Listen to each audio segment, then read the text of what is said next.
Welcome. Thanks everyone for tuning in, and we would continue our conversation in a tool called slido.com, and I would share more with you on how we can continue to stay engaged throughout tonight's session. So I'm going to turn off chat for now, and we would turn it on again towards the end of the session. So welcome everyone. My name is Carol. Welcome to tonight's Salt&Light Family Night. Let me just turn on my slides, and then we can get the session going proper. Can you see my slides? Is yes, that okay? now we can. Yeah. Yes. All right. Tonight we are going to discuss about gaming and how much do we understand about gaming. We will at the end of today's session, I believe we will have a deeper understanding of gaming and how we can support our children, or perhaps if some of us, we are here because we ourselves are interested in this issue. We ourselves might be very dependent on gaming. And so at the end of today's session, I believe we will have a deeper understanding of what it is and what we need to do about it and what God wants us to do about it on this issue for ourselves and for our loved ones. My name is Carol. I have got two children. I've got teenagers. They are 18 and 15 with my husband, Albert. Alex, would you like to introduce your family? Sure. Yes. My wife and I, Chani, have been married for over 11 years, and we have 3 children. They're age 8, 7, and 5, so pretty young still. I'm a teacher in the morning and a student in the afternoons. We homeschool our children, and I regularly thank God for this privilege to build relationships, to grow and learn alongside with my favorite people in the world. Thanks, Alex. And tonight we have 3 wonderful people with us on the panel to discuss gaming. We have Mr. Chong Ee Jay. He is the family life specialist that's focused on the family Singapore, as well as the cyber wellness champion. He was serving in the Singapore Media Literacy Council for quite a few years, and he won a special award from the Ministry of Communication and Information for his dedication in the area of media literacy. So we are very glad to have him. Miss Pauline Phoon, she founded a company called SOOS, as well as Comeback. These are organizations that help young people who are dependent on gaming, and her organization also provides e-coach coaching, esports coaching to young people. So she would have a lot of experience in terms of supporting young people who are very dependent on gaming. And we have Mr. Peter Tan Chi Jr. He is dialing in from Manila, Philippines. He's a CFO in the company in the marketplace, and also an elder at Christ Commission Fellowship. And he himself has gone through a journey of game dependency and addiction. And he preaches on this topic as well. So tonight we are really glad to have him to share with us really his perspective, having gone through that journey. Okay. And as I mentioned, we're going to use a tool called Slido, and this is how you can access Slido. If you have another device, you can scan the QR code. It would bring you straight to the tool called Slido. Or if you have one device, you can go to slido.com. The event code is Family Night. Okay, that's where you can deposit your question for tonight. Okay, because the chat function has been disabled so that we can focus on the conversation. Tonight we have currently there are about 400 of us. If the chat is on, we will just be rather distracted. So you can go to Slido from time to time, take a look at the question, vote for the questions, and we would bring the top voted question to the panelists. Okay, all right. And the session will be recorded and it will be made available on Salt&Light's YouTube channel. I will tell you more about that later. Okay, so are you ready to go on Slido? So I have got a poll prepared for you. Can I invite everyone now to scan the QR code and go to slido.com? Okay, because we are going to do a poll right now. Okay, if you are in Slido, you go to the live polls tab. Okay, you would be able to see Slido. Okay, the questions. All right, you can see on your phone now there is a question that I'm here because I'm concerned about my child and my loved one. Yeah, there are 100 over people. Let me just toggle over there to show you it. You the thing on the voting slide. has started. Yes, it has started. Let me just toggle over so that you can see it. Okay, can you see the screen? Okay, I'm here because I'm concerned. Can you see the screen, Alex? Yes, I can. Okay, Yeah. all right. So 164 of us are in. Okay, so for those of you who just joined us, we are using this tool called Slido, okay, for us to continue to stay engaged while we are listening to the panel discussion, right? This is where you can ask questions. And right now we are doing a poll, okay? How old, okay, you are here because you're concerned about your child or a loved one. How old are they? Okay, are they older? So majority of us, about 65%, we are concerned over be it our child or our loved one who is teen. Yes. Carol, you just got muted for briefly. Yes, now you're back Okay, on. can you hear me? Yes, All now right. you're back on. Okay, all right. Okay, so if you just join us, you can scan the QR code on the top left corner. Okay, otherwise you can go to your browser, type in slido.com, go to the website, it will ask you for an event code and you can key in family night. Okay, so there are 255 of us. Majority of us are concerned about teenagers and young adults. Okay, thank you so much. All right, moving on to the next. So this is how the poll works. Thank you. Okay, I can still see responses coming. Okay, let's wait for a while. 270.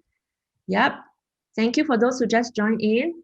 This is Slido. We are doing a quick poll to understand the people that we are concerned about tonight, and majority of us are concerned about teenagers. Okay, thank you. 284, 87. Okay, moving on. There's just one more question for us to zoom in on what we are discussing. Can you see this question? The next question is this. Not yet. Not yet. Yes, now we see it.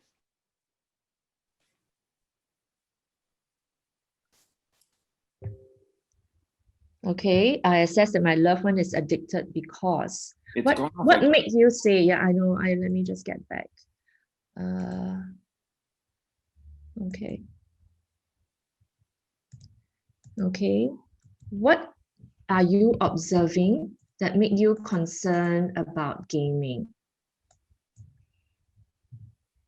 Yeah, I think most of us are able to see, and people are voting already. Yeah. Lack of interest, okay. For those of us who have just joined, you can go to the QR code on the top left corner, scan in the QR code, and you would go into this site called slido.com, and we are currently doing a poll. Thank you. Right, and the question is, I assess that my loved one is addicted because I observe certain things about them, and what are those things? Okay, majority of us are concerned about the lack of interest in activities, other activities that are not gaming. Okay, there's restlessness or irritability if they are unable to play.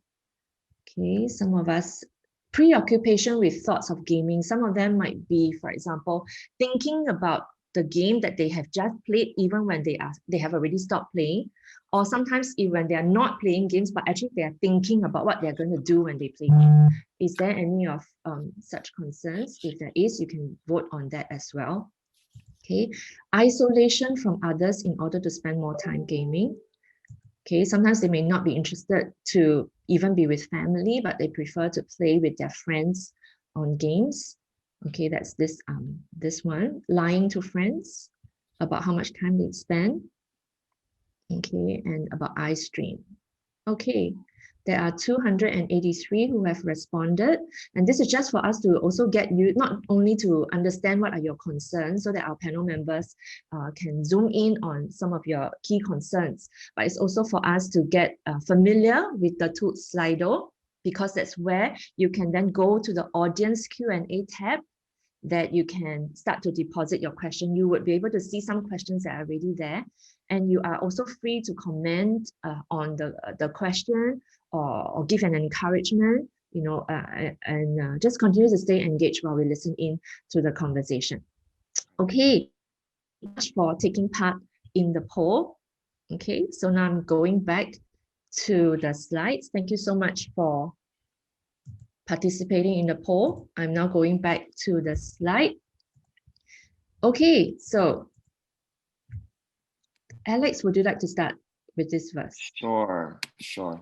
Yes, I've got to start and by stating that in no other session before this have I had to do as much research by speaking with people, following that up with thinking and reading in order to clarify my own position on the matter. I think it is really easy to oscillate between two extremes, on the one hand being utterly dogmatic, all gaming is evil, or on the other hand, being overly permissive. Gaming is entirely fine on this subject matter. So we try to offer a scriptural reference each time we meet. And I'd like to start off with 1 Corinthians, Paul's letter to the Corinthians in chapter 9. Do you not know that those who run in a race all run, but one receives the prize? Run in such a way that you may obtain it. And everyone who competes for the prize is temperate in all things. Now they do it to obtain a perishable crown, but we for an imperishable crown.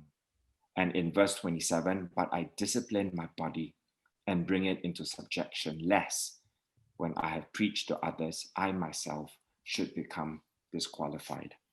So with that, I'd just like to get the conversation going, and I'll pass the time over to Carol with our first question. Right. Okay, let's get the conversation going by first zooming in directly into the topic that we're discussing about gaming. And I would like to invite Pauline to answer this question about how prevalent really is game addiction, and how do we know whether our children are addicted? I think just now in the poll we listed something, but are those the indicators, or are there other things that we should be looking at? Hello, everybody. I'm Pauline. Okay, so I won't do too much of an introduction on myself. I don't think we have that much time, and I know that there are a lot of questions that parents have. So with Carol's question about how prevalent is game dependency or game addiction, most people call it, in Singapore. So interestingly, we actually went to schools, and we did supposedly assembly talks, but because COVID came, it became online talks that we went to 10 schools this year. So we reached out to more than 9,000 students in Singapore. And for the secondary schools, 7 of them, we gave them the game dependency test, and we made it optional. And some of the students did the test itself, and we have the results. So that's a sample size of just slightly over 2,000, almost 3,000 students. Okay, so I'm going to show you the results. I'm not sure. I think Alex thought it would be higher than I told him. But right now, our sample size data showed us that 1 in 5 students have game dependency. So you're talking about almost 20%. So our test showed 19.4% students. Okay, so within the 19.4%, 4% is significant, 15.4% is moderate. Okay, so we have 2 tiers for it, because sometimes game dependency can be kind of mild, where you are still functional, but actually you are already showing signs, and there are some minor disruptions in your life itself. Okay, and I think some of you are wondering, how do I know if someone has game dependency? Okay, I think that's the biggest question a lot of parents ask us. So for our test, it is a 20-question test based on DSM-5 by the American Psychiatric Association. Okay, and then you guys must be wondering what are the criteria. So let me show you. Okay. Okay, this is the game dependency test. You can find it on our website, comeback.world. All right, and these are the criteria. All right, 9 criteria.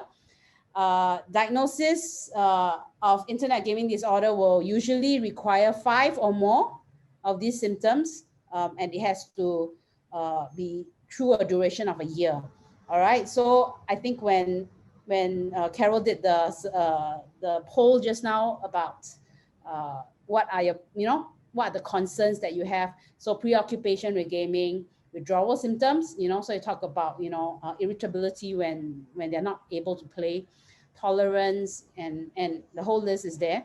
Okay, and you can actually find this on the web page here. Okay, psychiatry.org, which is the official website for American Psychiatric Association.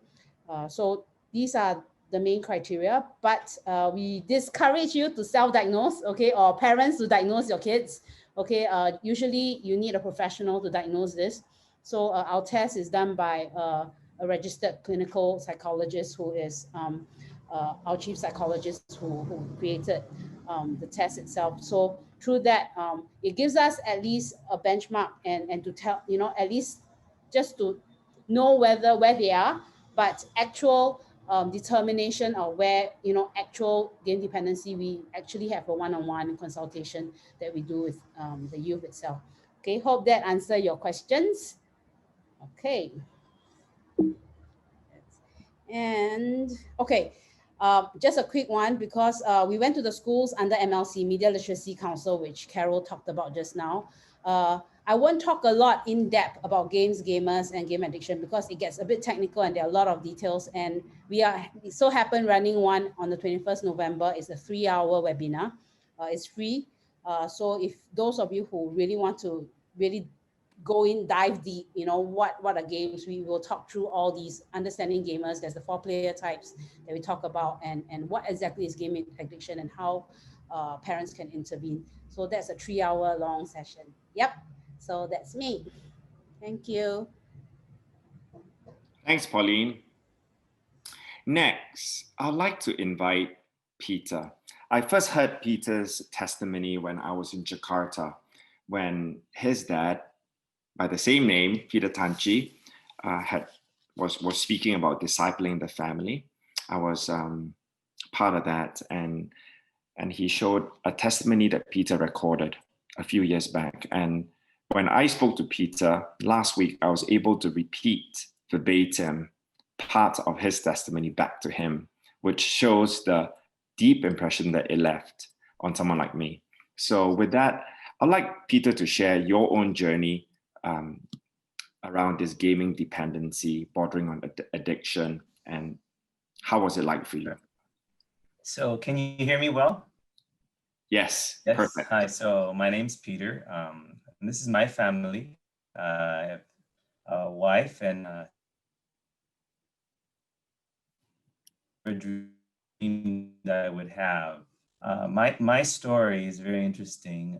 When I was young, and I use these arrows or these squiggly lines to show different times in my life. When I was young, at about the age of maybe 10 or 11, I was introduced to game by a friend, and it really just kept.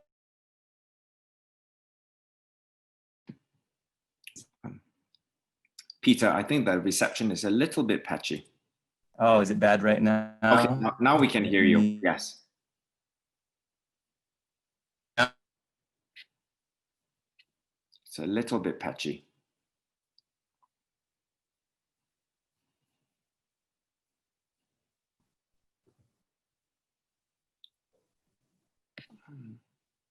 There, can you hear me right now? Yes, I can hear you well. Yes. Yeah, I changed internet connections. So give me a second to go back to where I was. Here we are.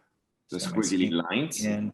Yes. So let me go back. So again, I never dreamed I'd have a family. When I was young, at about the age of 10, I was introduced to these they look boring now, but back then to me, they were very exciting. These were one game you could rescue a princess, and the other game was called Load Runner. And I would actually play every day I could play. I would hide from my dad that I was playing a lot.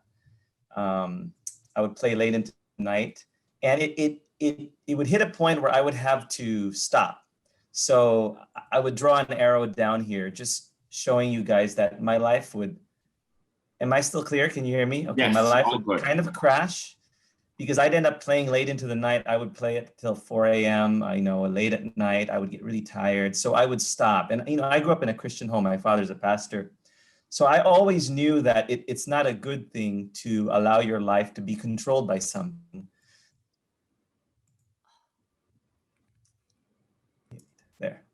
So I would wrestle, go back and forth with gaming. So this would happen on and off throughout my life. When I was in college, I started to game again. So I would stop. I would tell the Lord, I'm sorry, I was gaming too much. I would go to a youth retreat, commit my life to Christ, and change. I would stop playing for a while, but then I go to college. I would get bored sometimes. So I started playing again. I played StarCraft in college. And again, there's a pattern in my life where, so my first year in college, I got nothing but A's. And then my second year in college, I started to game. And by my third year in college, I was struggling, I would get some C's. So in my family, everyone else graduated with honors in college. I didn't. And it's because of gaming, actually. So I would crash. So then I would, again, repent. So you see the downslide of my life, and I would quit. And then I applied to business school, and I didn't get in the first year because I was gaming so much that I did a terrible job on my applications. But I quit, and I put my life in order with God's help, and I got into an MBA program in Wharton. Same story though. My first year in Wharton, straight A's, was doing a lot. My second year in Wharton, I started playing this game with a friend. It's called World of Warcraft. And I would play hours. I mean, I would go to school, but then when everyone was socializing for fun, all my friends would get together at the pub. I would go home and get together with elves and wizards and play this game in a virtual world. I would play from 10 at night until 3 in the morning. So I struggled. I still graduated by God's grace with honors, but it was very tough. And what I did miss in business school is those close connections. I didn't develop as many because I studied and gamed instead of studying and spending time with people. So there was always a cost to my gaming. And then,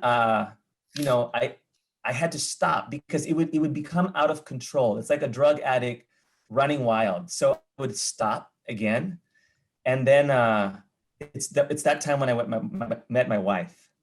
And again, things are going well. And so I'm going to fast forward through all these, but it's the same story. In the middle of marriage, I told my wife, hey, I'm just going to try something, picked up a game.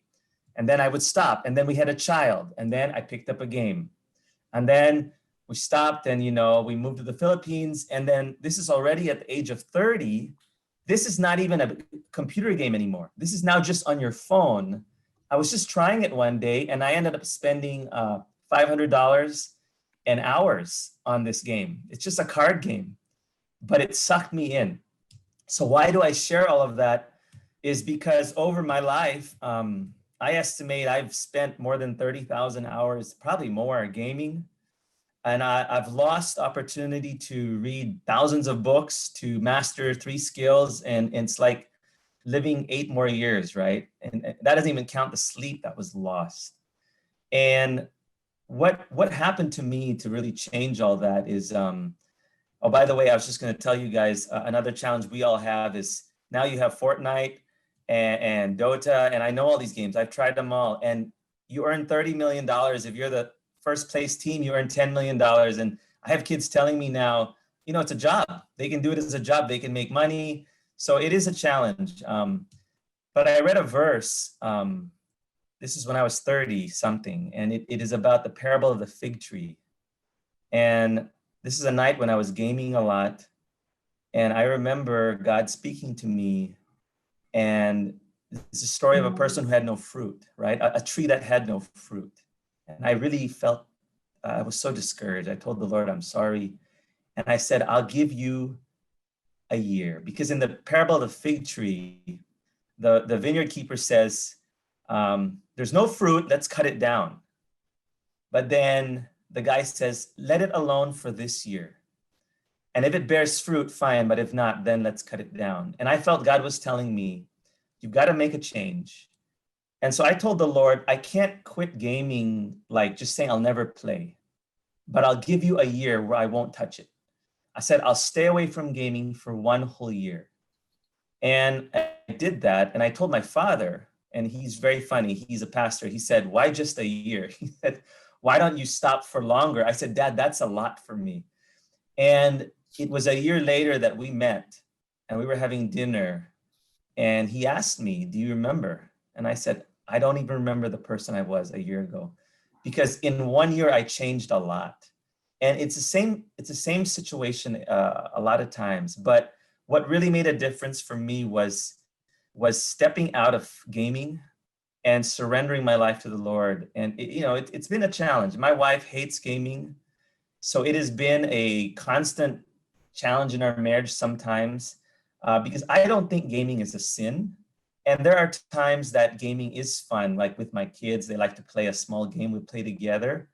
But it's very dangerous for someone who has a history of addiction. So I have to be very careful. But gaming has taken a ton of my life, and I really, there's a lot I regret having spent all those hours behind it. But God has been a good God, and he's allowed me to live a productive life despite it. So that's a little bit of my story, from there to here. Yeah, and I'm gonna pause there because I'm sure there are questions and other things, and we'll talk more about it. But that's how God took me away from gaming by his grace. Thank you so much for sharing your story, Peter Jr. If I could invite EJ to give his perspective, he works with young people a lot. He himself also plays game as well, and he was also in the media literacy council for many years. From your perspective, EJ, I think many of us tuning in tonight are parents and caring adults. They are aware that perhaps gaming a lot is detrimental and it doesn't bear good fruits, but how can they encourage? Is there ever such thing called a healthy gaming? Or can they set their children up to be more discerning if they play games? What would your perspective be, EJ? Thanks, Carol, and thanks, Alex, for inviting me on board this session. I think it's so crucial in this time as we enter. This pandemic has caused everybody to be at home, and we're spending a lot more time on digital devices, including the children, and they spend so much time online, and they're playing games, and they're doing so much more things. And I think that's one of the struggles that many parents are facing. So I think that there's definitely a place for parents or even the caregivers in the family to better understand gaming. I think in this season, we do need to moderate or recalibrate certain expectations when it comes to our youth, our children's online activities, be games, social media, and stuff. But how can we better manage those expectations? Setting healthy boundaries and all that. I think it really has to begin with. I'm just going to quickly share 3 quick tips. Just A, B, and C. All right. So I'm a very structured guy. So all my tips are like in a very structured format one. All right. So it's really to set proper expectation. You have to come with awareness. Really awareness of the kind of games that our young people are playing. Awareness on what are the appeal factors. What's the personality of our children. And I think Pauline has rightly alluded to that. Different children play different kind of games for different motivations. So it really starts from that, because if we are not aware, very often we react from panic, we react from fear, and that causes greater stress and tension upon family relationships too. So it starts with that, but it doesn't stop there, because then you move on to B. Then you have things like you need to set proper boundaries, because now you're better aware of why your children play, and you're aware, that you're helping your children to be aware that, there are also real other stuff in their world, like studies and their whole life to get in place. So you set the proper boundaries in place. You help them get some structure, help them to have a balanced life. It's not about you can't play, but it's about being balanced in the approach. Then of course I think most parents would be wondering, EJ, this is good, I'm aware, I know the importance of being balanced and have to set boundaries, but how do I go about doing that? I think it's about having conversations. Really the empathetic approach to conversations. Once you understand, converse with them. Explain to them your reason, hear from them their reasons. And I believe when we have such healthy ongoing conversations instead of very top-down directive, my way or the highway kind of talk, that conversation would actually fuel you to have greater awareness. That conversation would actually fuel you to have be better equipped to set proper boundaries, as your child grows older too. Yeah. So can we do it? Yes. All right. And I believe that many parents out there, you are trying your best to do it, and it's all along this journey about calibrating, recalibrating along the way, and growing together as a village of parents too, learning from one another. Thanks, EJ. Love it. ABC. This is, I'll just say what you said about awareness, so that we do not respond in panic and fear, is such a consistent theme. Even the last couple of times we've hosted this family night on mental health and on pornography and all of that stuff as well, because when we respond in panic and fear, it just drives people away. And boundaries, I cannot forget this example that was shared to me when it comes to boundaries. We really appreciate boundaries when we're on the top floor of a building. Without that boundary, that place suddenly becomes extremely dangerous. But because of the boundary that's set around us, we can feel safe, right? And conversations, I remember from Peter Jr.'s dad, that when you ask a question, just shut up and listen. And I think that's what you were getting at as well. Thank you. Perhaps we can take our top voted question. So as Carol had mentioned earlier, all our questions are on Slido. So you can vote for questions that are already posted, or you can put in a question yourself. I think this is the spirit behind the top voted question is really around some kind of a dependency or addiction diagnosis. How many hours, or what are the symptoms when we are overly dependent, even addicted to gaming? I think parents would really like to understand when should they sound the alert or the alarm. Would any one of you like to give it a go?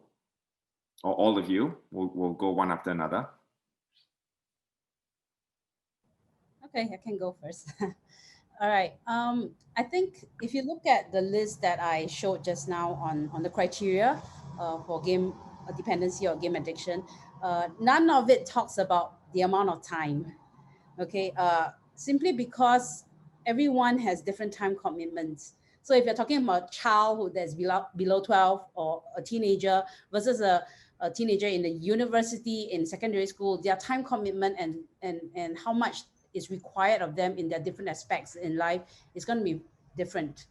So I think a lot of it is relative to how their life, what are the demands in their life, and what are the responsibilities in their life that they have to cater for in their time, and then with that in perspective to their gaming. So if you're talking about school holidays, then to me it's like you can binge watch on TV or on Netflix on something, or even gaming, then it that's not going to be a big issue. But if you are going to play just before your PSLE or your O levels, then something is not great. So I think in terms of time, I think for parents, you will need to really look at the commitments of your child and then work out something that works for your child in terms of time at the computer. And you need to also talk to your child. So don't unilaterally decide, especially if you're talking about teenagers or even older teens that's past 16. Really need to talk to them, come to an understanding why this certain number of hours is good. Okay, so I think that's what we usually advise when parents ask what is a certain number of hours. Yep. Peter? Yeah, I share the same perspective because the issue of time is relative to what their commitments are. But I think for parents, there's a challenge here is if they have nothing better to do, then honestly, there's nothing, if you have an empty life, games are one of the more engaging things to do. I'd rather play a video game than watch Netflix, honestly. And it's actually more interactive. It's a better use, in my mind, of time than watching Netflix. But the challenge is, what else should your children be doing with their time? And that's where it's very hard, because as parents, we're so busy often that we do not cast into our children's life a vision for what they ought to do with their time and model it for them in a way where they are excited. I'm very blessed. My daughter, she's 10, and she's not following in my footsteps. They have iPads, all of them. but she doesn't hardly use the iPad. And if she uses this, the last time she used it, she showed me she took 400 photos and did a stop motion video. She's always creatively using the technology. She's not consuming the technology for entertainment. And that's a choice on her part. And for some reason, she's wired differently. But that's an example of, again, she's on her gadget, but she's using it to create. And so I think as parents, the challenge we face is to excite our kids with what else is out there. I think it was said by Chan earlier, you know, there's more to life, and we need to actually show them what's in life so they get excited, so their time isn't consumed by the games. Because it is very hard to take a game away when that's all they have, especially during COVID, when you're just at home with nothing to do. I'd play games too.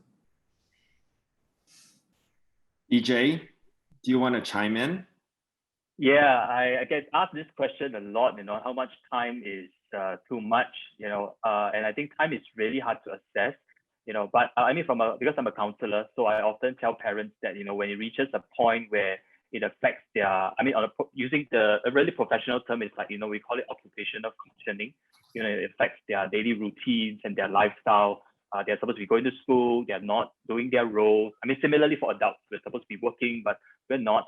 And I think that causes for concern, you know, so that's one aspect. But the other aspect I want to allude to is also when we talk about time, you know, what is the time actually used for while he or she is playing that particular video game, you know, or online? Because he or she could be really learning some useful skills. I mean, if he's spending X amount of time, which seemingly is a lot, but he's doing coding, you know, running through the gameplay, all right, maybe there's some form of learning as well, you know. So I think there is a place for parents to, you know, at certain junctures also have conversations with the kids to ask them what are they actually learning, you know, from the amount of the game, the amount of time they're actually spending on as well. A good friend once shared with me this, you know, that a lot of times when we focus on game, so-called dependency or addiction, we tend to keep looking at the technology, you know, and then we call it addicted. But we often fail to look at, you know, the behaviors, or that's not the first thing that we look at, you know. I mean, if today the question is flipped, if the child is spending 10 hours reading a book, do you call it addicted? You know, I don't think so, because we deem that they will be learning something out from the book. But in the same way, in times of today, there is a place where they spend a lot of time on the devices, but maybe they're learning something. So let's take a balanced approach, you know. So I'm not saying that we condone the huge amount of time, but let's also focus on the behaviors and the learning as well. I wonder whether there is an element of appetite as well in all that you guys are saying, whether sometimes it follows quite naturally that whatever we spend our time doing, we are actually developing some kind of an appetite for it. I mean, I feel this at home sometimes when my in-laws feed our children sweeter than necessary stuff during tea time, for example, right? In and of itself, you can say that that's fine, but repeated consumption of sweet things will develop a sweet tooth. And then before you know it, you've got an appetite for it. You yearn for it, you desire for it. Is there this element at play as well? Maybe let me just continue, you know, because I recognize that one of the questions also talked about very young children being so-called drawn to devices. And I think, Alex, you rightly point out that, you know, what you've just mentioned is actually what we call conditioning, you know, or in a sense, conditioning that produces dependency, right? So it's the same, you know, a toddler, a child that's still young. I don't think there's this term addiction that can be used on them. It is just a high level of a dependency. They're so used to it, you know, the tolerance level goes up. So whether it's devices, whether it's sweets, you know, once you pull that away, naturally the tantrum starts coming. All right, yeah. So there is definitely. So once you keep feeding more, the capacity increases, and they just keep wanting more, and they want a varying degree. All right, they will explore the different versions, the different kinds. So I from my experience, the younger they are, it is easier to make these recalibrations along the way too. Yeah. Yeah. I chime in there. My nephew, his name's Elijah, and he is now entering college, and he did a very good job on his SATs. But what story I remember about him is he was on a trip with my parents, and one of my friends told me that he was offering his phone to Elijah, and he said, no, I don't want to get addicted to that. And what's interesting is the children of my sister, sometimes they give their devices to their parents and they tell them, we feel a little too addicted. We've been using it too much. We need to take a break. So you can actually teach your children this idea of healthy boundaries. And when they learn it and they start to notice, then they can actually self-regulate. But I think that actually requires, it's a very high functioning thought process. So my son, who's 3, has no idea what a boundary is. So if I give him the iPad at 8 in the morning, he will use it until he falls asleep at night. Like he literally will just do whatever he wants on it all day because he's 3 and he doesn't have the capacity to know this is not healthy. So I think like was said, when children are younger, as parents, we should have targets, right? I won't let my kids use it, or maybe just this much, this stuff. I think there's some stuff there. I'm not an expert, but as they get older, the challenge for us is again to teach them about, it's more fun in a game when you're disciplined.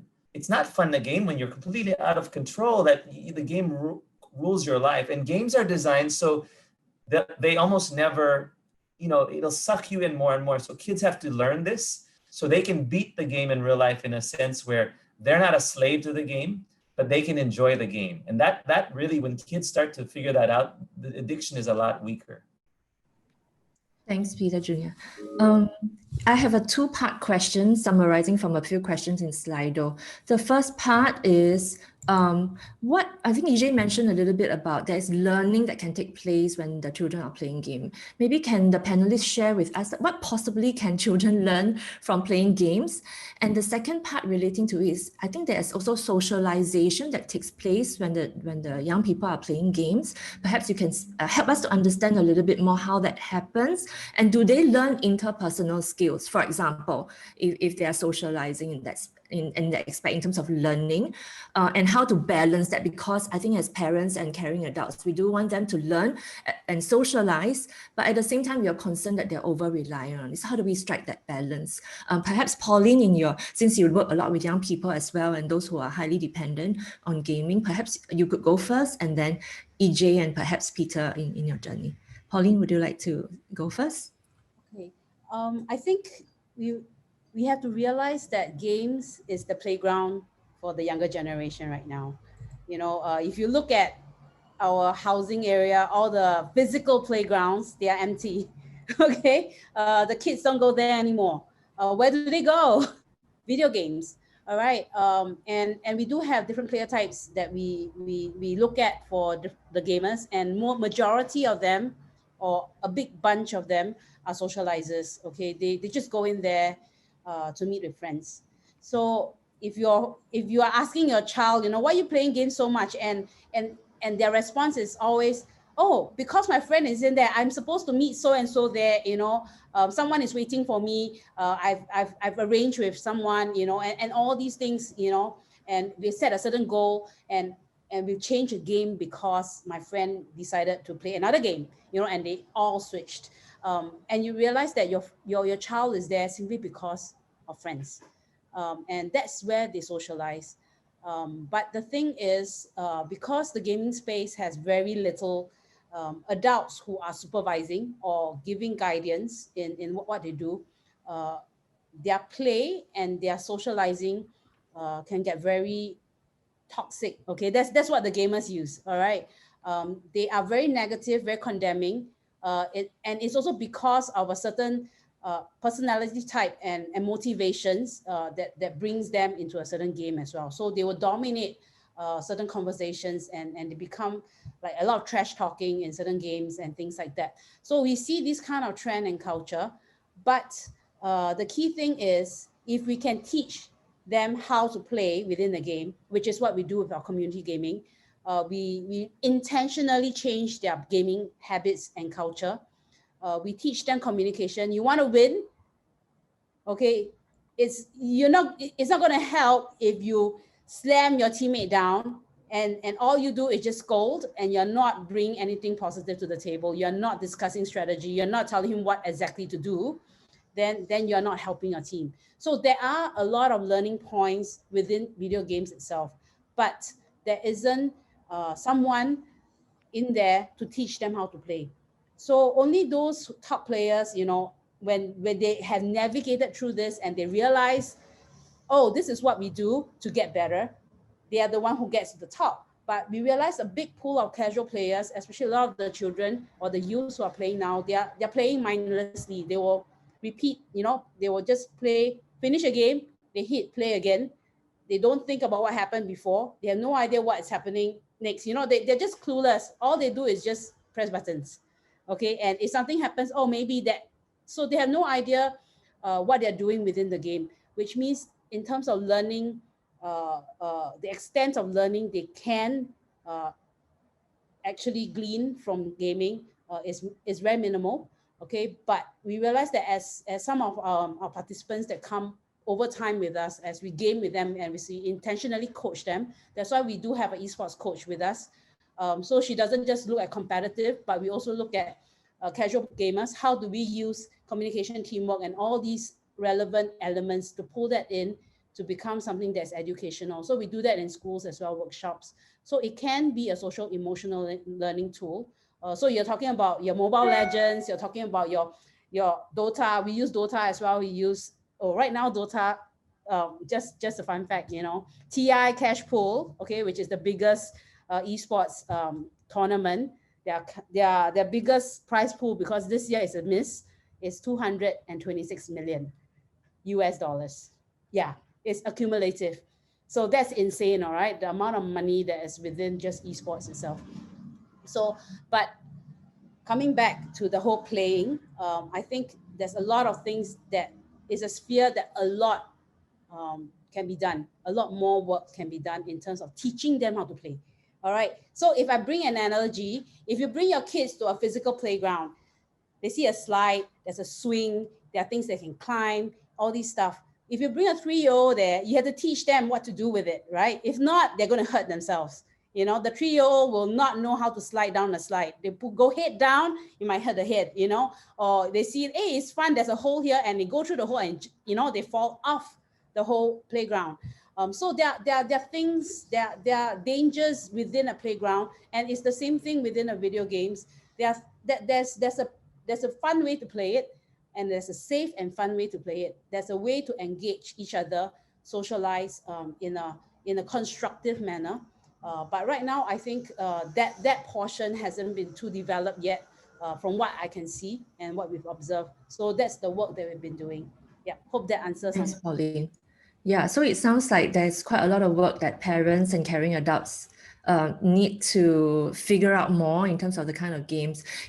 Thanks, Pauline. EJ, do you have any thoughts about how parents can guide their children in this area? Because there's just so many games that our kids are in, and it's so hard to keep up. So what does it take for parents to be able to be effective in guiding their children?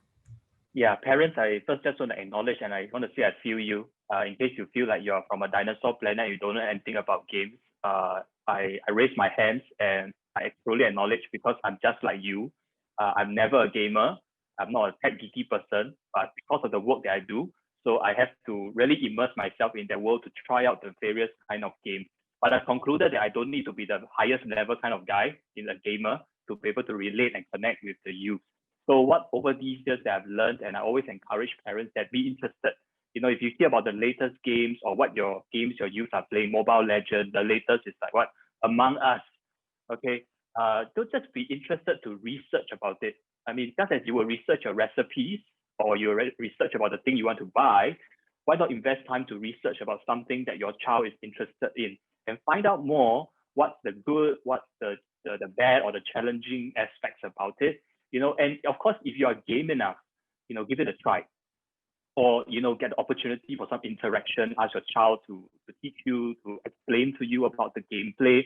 That becomes a wonderful opportunity to interact, you know. And of course, you know, being older and more mature, you probably will understand, oh, actually this game, that game, there are certain controversial elements that I'm a bit concerned, I'm a bit worrying about. These become conversation moments to dialogue with your teenagers. All right, because I think we are more concerned about that. You know, what are they learning from the game? And if you echo what Pauline said, if you caught her, you know, it has to be intentionally facilitated. It has to be intentionally taught. This is something that over the last 12 years of youth work, you know, me and my colleagues, you know, when we work together, we mentor youth. We found that we let them play. And actually, when after the gameplay, you sit them down and you facilitate the session, say, hey, you know, just now I observed this, you know, you were talking rather rudely, or you're using certain language. You know, we want to discuss a little bit about that. And I give you an example in the church setting as well. You know, we have cell groups, youth cell groups, you know, and because of interaction, building bonds with the youth, so a lot of the leaders, young leaders will actually be playing some of these games, you know, and we really build bridges. But out of it, when things start to get heated up, you know, they get, you know, loosely using words, or they get aggressive, whatever. I think that is a teachable moment when the adult, the more mature person, steps in and say, you know, hey, I don't think we should be doing this. I think we can phrase it a better way. You know, there's a proper code of conduct kind of thing. Yeah. So from a parent's point of view, be interested. All right.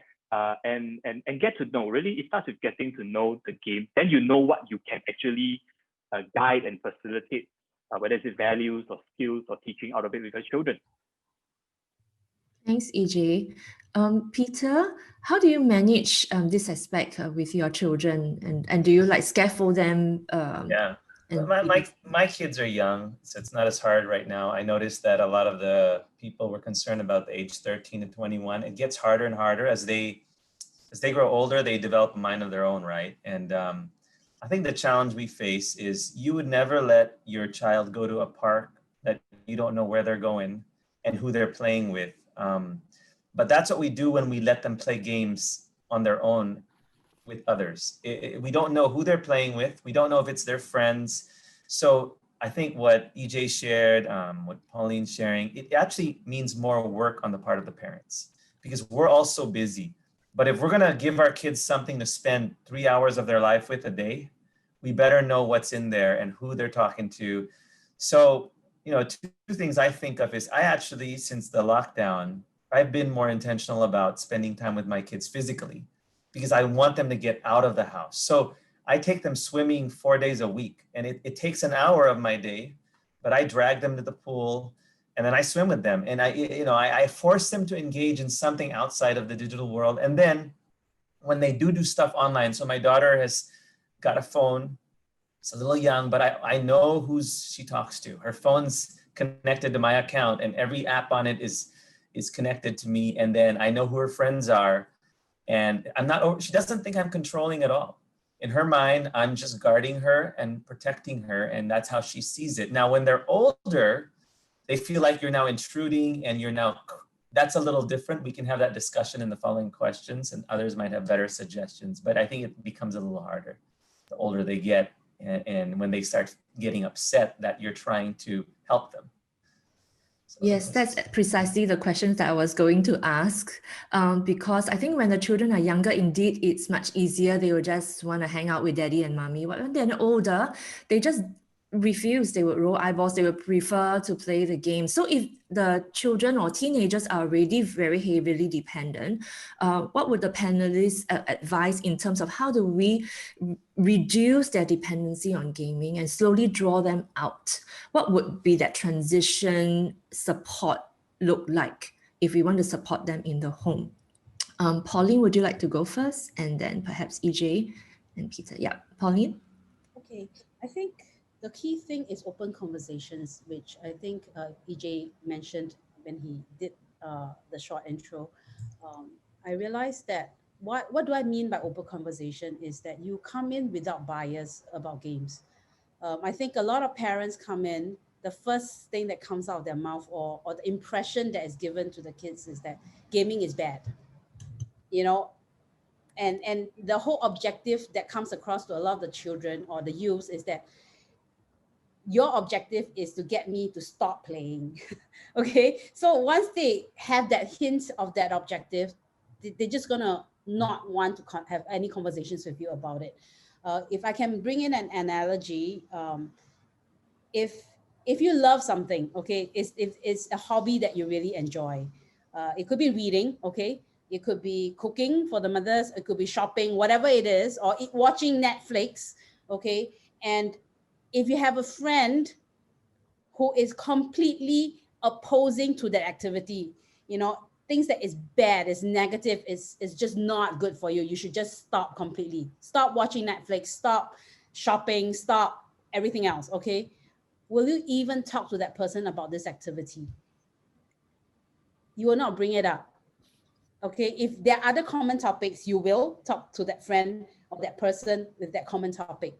But if that's the only thing that you like, that's the only hobby, and you don't want to talk about school, you don't want to talk about your family or anything else, then you have nothing to talk about with that person, except for the weather, except for the news, very superficial things.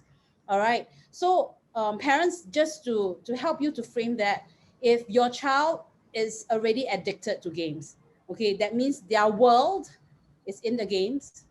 And of course, they don't want to talk to you about school. That's really like something that most kids will not want to bring it up as a conversation topic. Then my thing is, you probably have to start from gaming, you know, and come with an open mindset and ask them, what is it that you really enjoy? You don't need to be expert. I don't play games, all right? Just set it straight. I don't play. Not even as okay, I do play Among Us because it's mystery, kind of, you know, kind of simple. Anything with complex controls is out for me, all right? So I don't play, but the gamers know that I'm open. It's fine. They can play in front of me. I don't object to gaming. In fact, if they play their games well, I'm happy for them. Okay, and they will come to me. They'll show me their achievements, all the things that they have achieved within the game, and I'm happy for them. You know, and I cheer them on as well.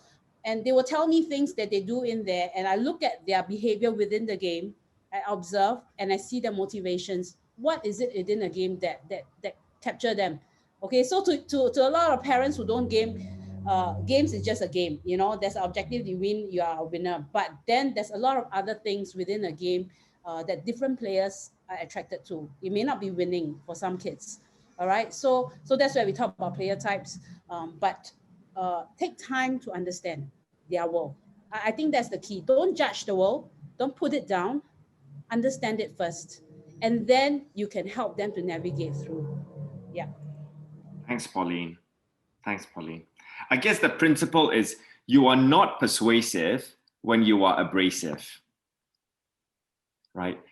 And when you are able to build the connection, then, like what Peter was saying, you can then take the fight to another plane, right? By casting a vision for their life.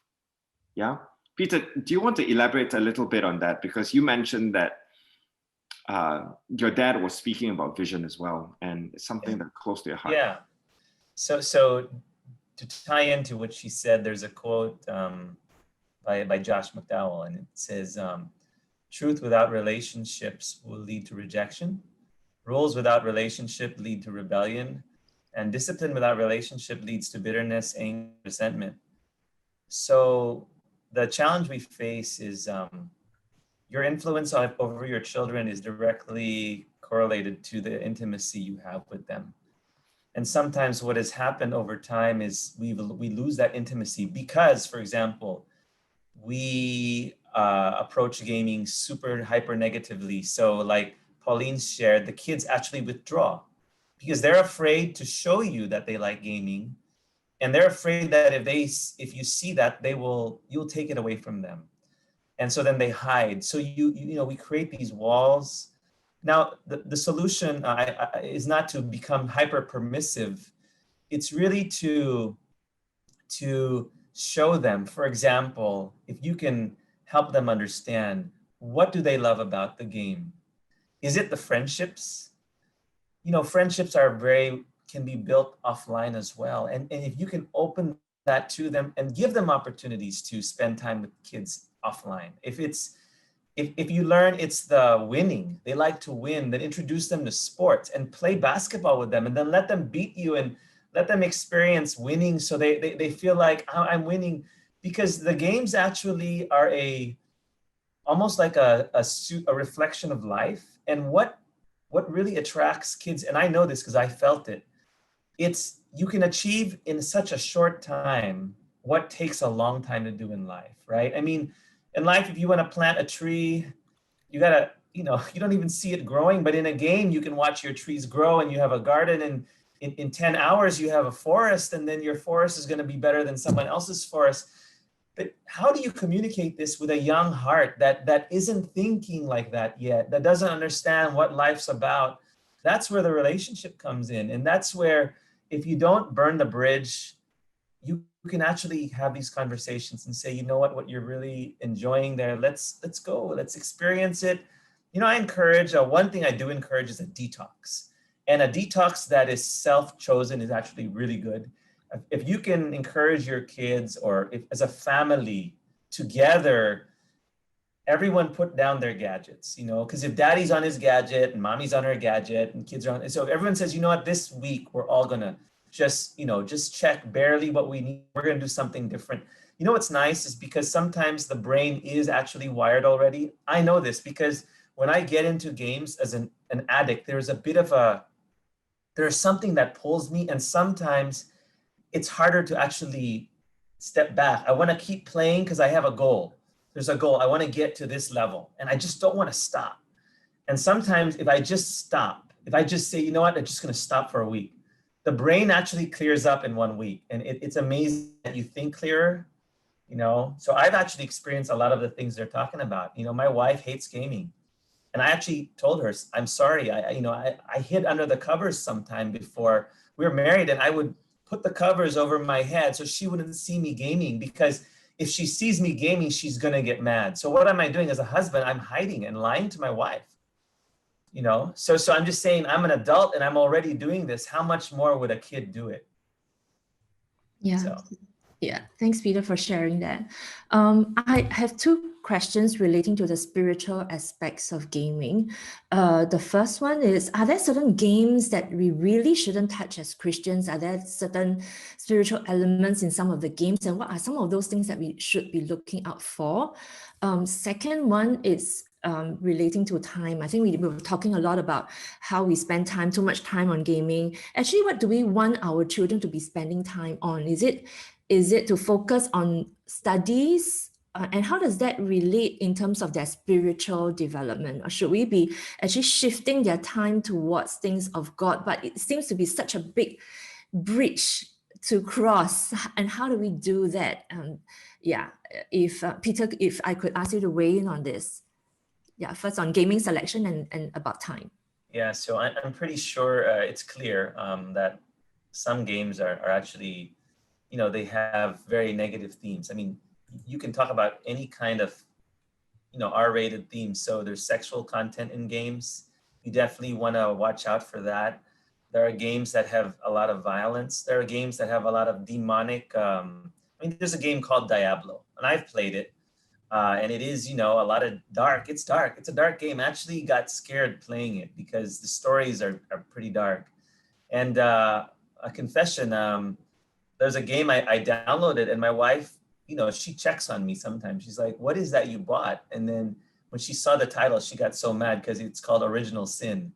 And I bought it because it was one of the highest rated games. And I was curious. So I haven't played it. She said, you're never playing that game. I said, yes, Holy Spirit. Thank you for telling me what to do. But so the content and the games matter. That's why I said it's harder for parents, because you have to know. You should research and you should have a conversation with your kids. I actually want you to enjoy everything. So let's talk about gaming. If you overgame, it's going to hurt you in life. So let's set rules. Let's have these conversations about what you think is healthy. And again, you don't have to just let them do whatever they want, but how you have that conversation is important. So the type of game, talking to them about the kind of games they play and saying, look, I would rather you create than you play. If there's a game that you can make stuff, there's some really good games out there for creativity. I mean, there's a game called Imagineering. That's a VR game where you actually build things. And so I gave my daughter a coding game. She actually codes, she can code, and she enjoys it. So there are things, if you're a parent and you get involved and you look at the things they do, you can actually give them better content. That's the first question. I can't remember the second one, I'm sorry, but the bridge, how do you get from playing from, games and shifting their time on gaming to things that are developing the spiritual. Yeah. yes, there's a verse. It says, "For where your treasure is, there your heart will be also." And it's a very simple verse, but the Bible it tells us that what we spend our time in, we eventually fall in love with. So you have to invest in your children's spiritual development. I mean, it is, that's why we encourage kids to go to small group with their friends. We encourage youth group. They can't just go do whatever they want. I mean, so you have to invest time in. So an example, every weekend when we have family dinner, my dad leads a Bible study. And my dad's an Angkong already. And he leads a Bible study for my kids and my brother's kids. So sometimes there are 15 grandchildren. And my dad is teaching them. The Bible study this weekend was about fear.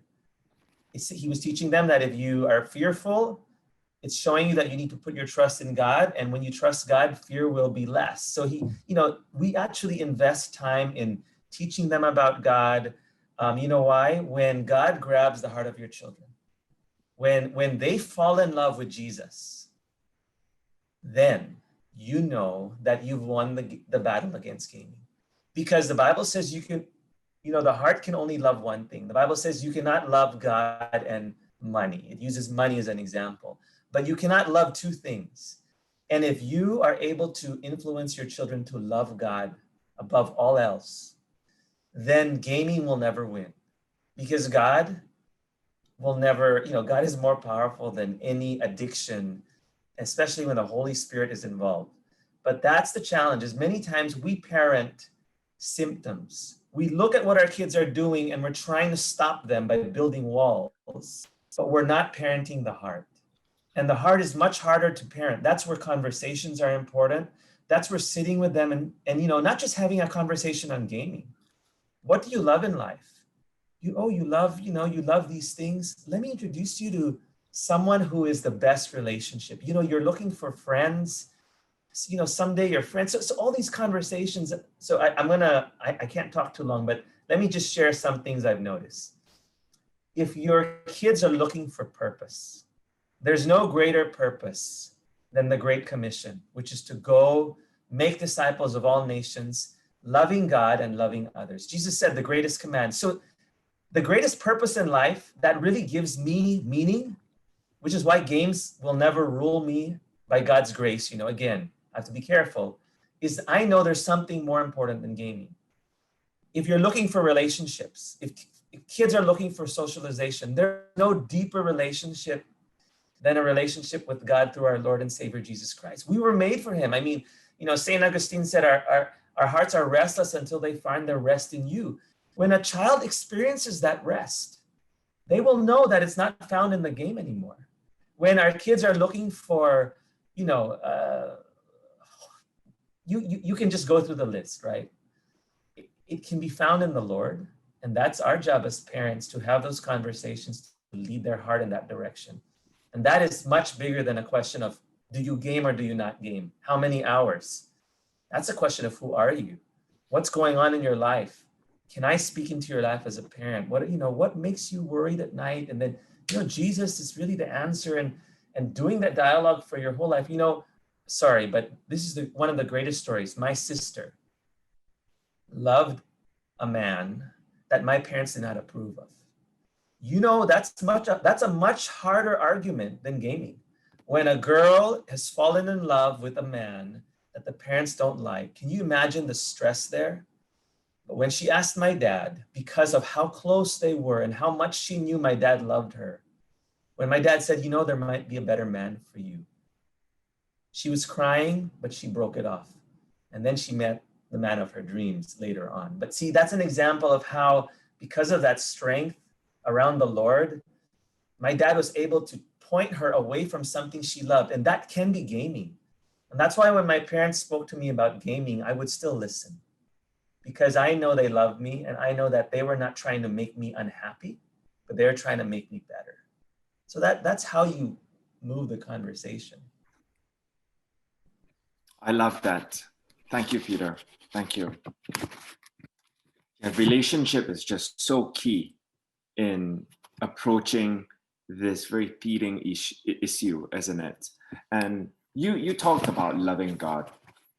And I'm reminded in Deuteronomy 6, the Shema, that first exhorts us to love the Lord our God with all of our heart, with all of our soul, and then with all of our strength. And then to teach it diligently to our children. So the whole idea is, if we do not love God with all of our heart, our soul, and our strength, it's impossible to pass this on to our children, to teach them how to love God. I'd like to take the conversation to boundaries a little bit, because a line of the questions was also involving fights, involving threats, when devices are taken away. And EJ, I'll maybe like to come to you. I'm aware that self-deception is a problem we all have. We're all self-deceived. We think we're better than we are. We think we're more self-controlled than we are. I mean, all kinds of surveys show this, right? Like 70% will think that they're better than average. 2% will think they're below average. Statistically impossible. But how do we reveal some of this self-deception through boundaries so that we do not involve some kind of arm-to-arm combat with our children? EJ, do you have anything to say about that? Thanks, Alex. I think this whole idea of talking about boundaries, it would likely not exist if we do not have that level of connectedness with our children. And I think it's very important because personally for me, in the work that I do in counseling, in church ministry, I find that connectedness between parents and children is so important. To me, I feel that it's like connectedness is like the currency of the relationship, because in the connectedness with the children, when you relate to them, we actually make the children, or we transmit to the child that, that they are seen, that they are valued, and they are heard, whatever they're trying to tell you, even in their mistakes, in their struggles, in the ups and the downs that they go through. So if we ever want to talk about boundaries, just to start from a point of what is the connectedness level of our relationship with our children, then there goes in that we can move in to talk about setting a certain kind of healthy boundaries and the space of working with them. So a lot of times when parents come to me, and they often tell me this, I tell my child, he's addicted, but the child will be in denial, and feel like, I think he's deceived, he's sliding in his studies, he is so temperamental, he is, so aggressive, but yet he denies it, So very often, I would say that you, especially working with teenagers, and this is probably from a age developmental point of view, you need to have the evidence, because at that teenager's age, on top of having that connection with the kids, they are looking a lot into reasoning. They are looking into a lot of the why. So if we ever say certain things, they will look to the evidence. So if we say that they're addicted, so what is the evidence? There are things that you could point out to them, whether it's from the school, whether it's from social relationships. And it's not just what you say, it is actually what a lot of other people are saying. Of course, if the denial does continue, well, I guess sadly, then it would come to the last part where sometimes the consequences have to kick in, to allow them to have failures, to allow them to hit the wall, and then there's a time where some may be regretful, some may wallow in failure, and that's when we come together to get to them and say, hey, this is where we are, and maybe we need to reestablish and regroup and reestablish the boundaries again. Thank you. Yeah. Peter, you talk about mutually setting some rules before as well, right? And allowing some of these natural consequences to take place. Yes, it's similar. I think it's, I like what EJ said. Sometimes they have to see the problem, and it's hard for them to see it if they're denying it. And so one of the things that's nice to do with older kids is to actually ask them, what is a healthy amount of gaming time if you want to be successful in college or in school? if you want to, you know, do all these other things, you want to learn a musical instrument, you want to learn a sport, how much time should you spend a day gaming? And then sort of having a, like not a contract, but saying, okay, so what will you do if you violate your own suggestion? And maybe saying, I'll take a 1 week break, right? Actually building, in my opinion, making the detox, the consequence is not saying you'll never play again, because that's unreasonable, but it's saying, okay, if you are unable to stick to the, you know, the 1.5 hours and sleep by, you know, one of the biggest issues is sleeping. That's one of the areas where not the little kids, because you put them to bed, but the older kids can hide. They can stay in their room and stay up late at night and you don't know it. But if you can have this conversation and say, look, if you violate your own rules, why don't you create your own consequence? What is the consequence? So you won't play games for a week. You'll put it aside. Why? Because you need to reset. Because you have, you know, it's a challenge for you. So for me, that's actually, you know, one of the healthy ways. I don't know if Pauline has other suggestions. I'm actually interested in hearing what others have to say as ways to set boundaries with older children, because my children are young. So I'm going to learn from you guys. Okay, one tip that we always tell parents is that don't go by the amount of time. Like parents always go by 1 hour, 2 hours, or 3 hours. Go by the number of games. Okay, I think that's just being very practical. If they're playing a game that takes about 40 minutes to finish, and you give them an hour, so when the hour hits, they will be 20 minutes into their second game. They're not going to stop. All right. They're just not going to stop. There's no way they're going to stop. But if you say 2 games, all right, but you didn't tell them the time, say 2 games, all right, and then let's get on to something else. Then it's very easy. I finished the 2 games. Okay, I can stop. You know, rather than 1 hour and you come on the dot at 1 hour and you say stop now, like now, you're just going to break that relationship right at that point. So work out something. So in your negotiations, be smart, you know, like at workplace or with friends or even shopping, you negotiate a lot of things. You know, you need to know how it works for the other party and then find that common ground where it's going to work. You know, both sides are going to be happy. So that's one very practical tip we always tell parents: per game, all right, not hours or not minutes. All right. Thank you, Pauline. We are mindful of time, so just one final question to EJ. Perhaps maybe some of the parents here tried their best to build boundaries and do all that they can, but they still can't figure out how to do it, and they see their child, their teenager, sinking deeper and deeper into gaming. At what point should families seek professional help? And how should they manage it? And what if the teenager refused to cooperate? What would your advice be, EJ? Yeah, that's a good question that we get a lot often in our workshops. And I would say that before, you know, this whole thing about seeking counseling help, I think first let's establish that when we seek counseling help, it's not about so-called rowing the kid to the counselor and wanting the counselor to change the child. And us not doing our part. So whenever we talk about counseling, let's approach it from a holistic perspective that we're seeking help for the entire family. Else the child would really feel very victimized when we sort of send them for counseling. They're the problematic one and the parents are the okay one, so forth and so on. You know, we talk about when do we seek help. You know, I think if there's really, you know, that so-called after a duration of time, you know, if you do observe that prolonged, maybe by months, or even if it's stretching for a year, you observe significant impact on their roles and their functioning, you know, like studies, you know, they're being, some of them are being aggressive, and there's no signs of improvement.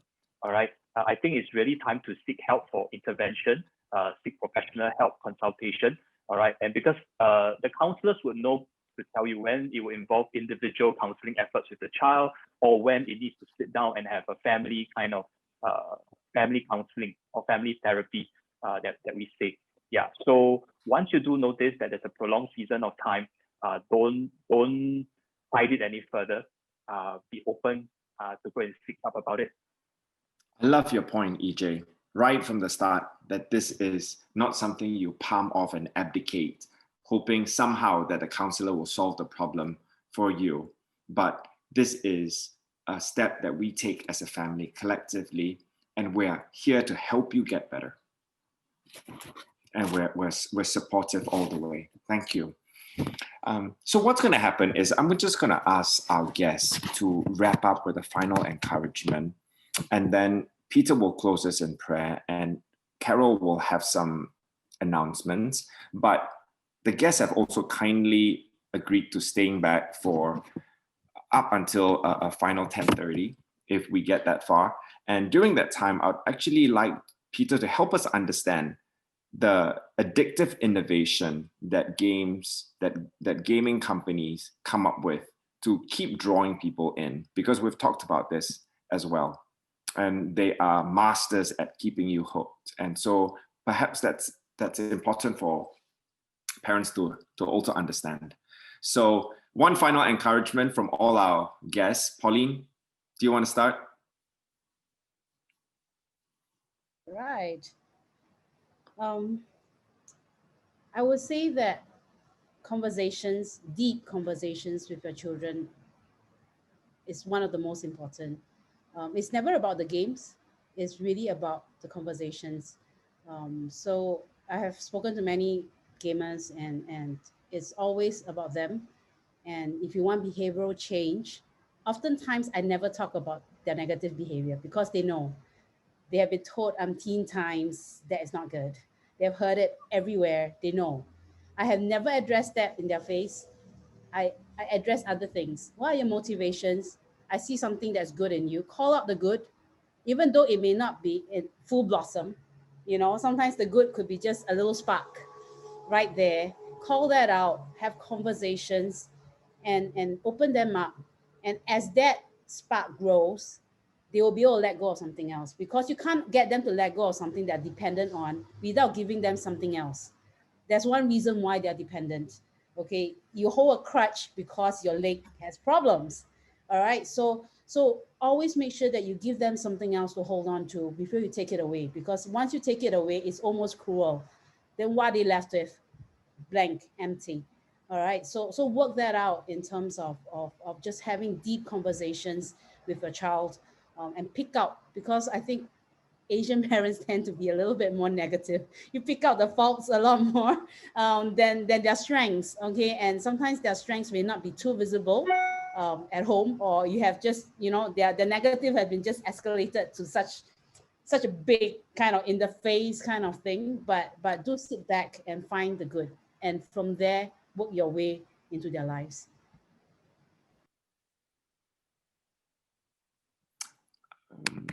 Sorry, EJ, do you want to go next? Okay, cool.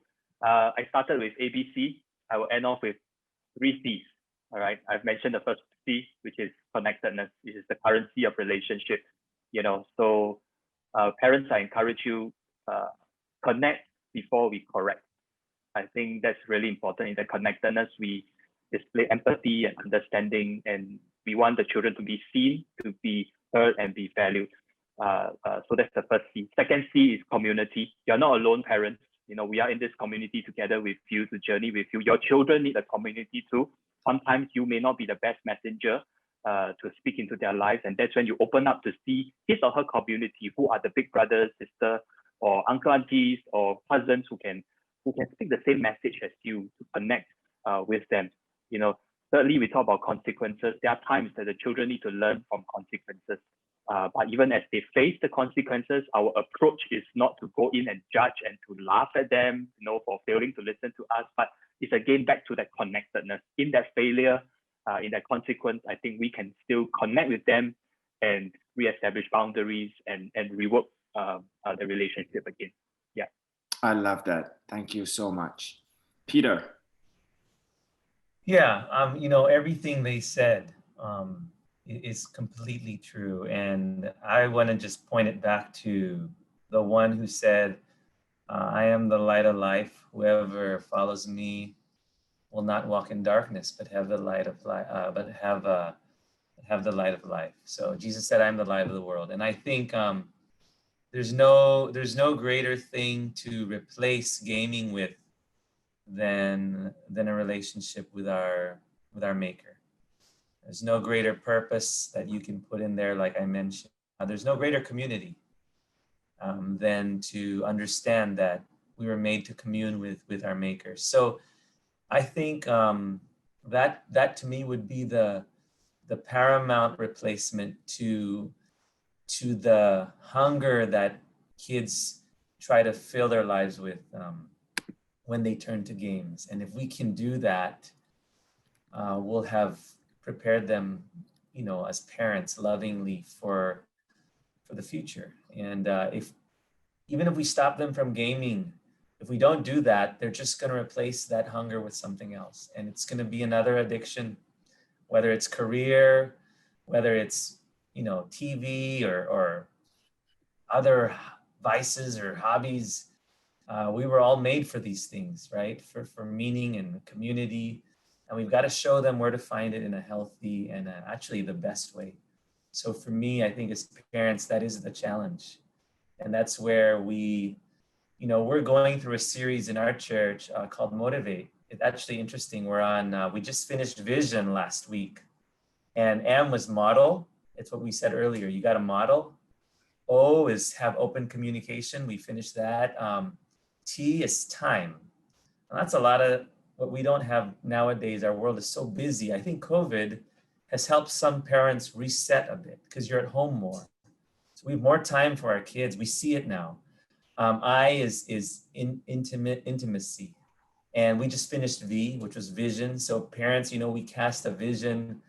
And I won't say the rest, but that's enough to get us part of the way there. And then you have ATE, there's other things there. But I think I just wanted to end with that, is just remember that Jesus is the hope, ultimate hope for everything, actually, beyond gaming. So I love it. Thank you, Peter.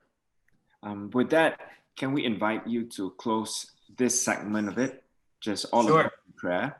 And if parents are free and would like to stay back a bit longer, you're much more than welcome. And then Carol will make some announcements as well. Thanks, Peter. Yes, let's all pray. Dear Lord, our Heavenly Father, you know every soul listening in tonight, every concern out there, Lord. You're that powerful that individually you know us. And so, Lord, I pray for everyone who is here, everyone here with a burden for their children or for a family friend or even themselves. Lord, you are the healer. You are the one that makes us whole. And in you, there's always hope. So Lord, I lift up to you the families out there, the parents there, Lord. I thank you that they have taken the time to invest tonight in learning about this because they want to help their loved ones. And Lord, I pray that what we've learned together, we will not be discouraged as we go out and try things, knowing that sometimes, not everything works immediately, but we will remember, Lord, to connect with our children through you, for you. And as we pray for them, we will remember to connect our children to you, our loved ones to you, so that gaming will not be their number one love.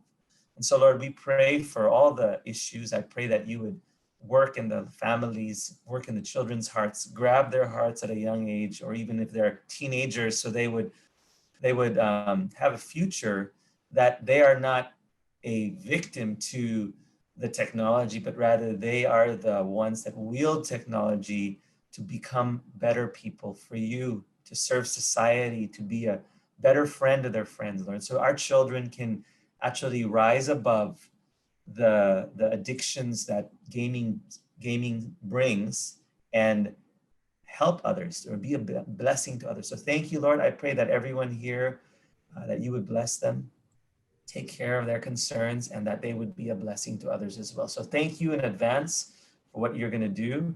And Lord, I pray that we would not be too proud to seek help when we need it. And we would actually be able to speak into the lives of our children as they need help. In your mighty name we pray. Amen. Amen. Thank you, Peter. Thank you so much. I'm just going to share my screen very quickly because there's some information that may be useful to you. This is a slide for those of you who might want to connect with our panelists or want to follow up. The first one is help123.sg. That's the national helpline, and it's managed by Touch Family Services. So feel free to contact them if you have any concerns. You can also contact EJ. This is his email address. He has kindly made himself available to anyone who wants to follow up with a conversation. You can also follow him on Facebook at Chong Ee Jay. For those of you who might be interested in what Pauline shared earlier about having a community for children or young people who are very dependent on gaming, you can check out Comeback, okay, and you can email them at hi@comeback. For parenting, cyber wellness parenting, okay, how you parent in particular to this issue about gaming, you can also join the Touch Parenting's Telegram.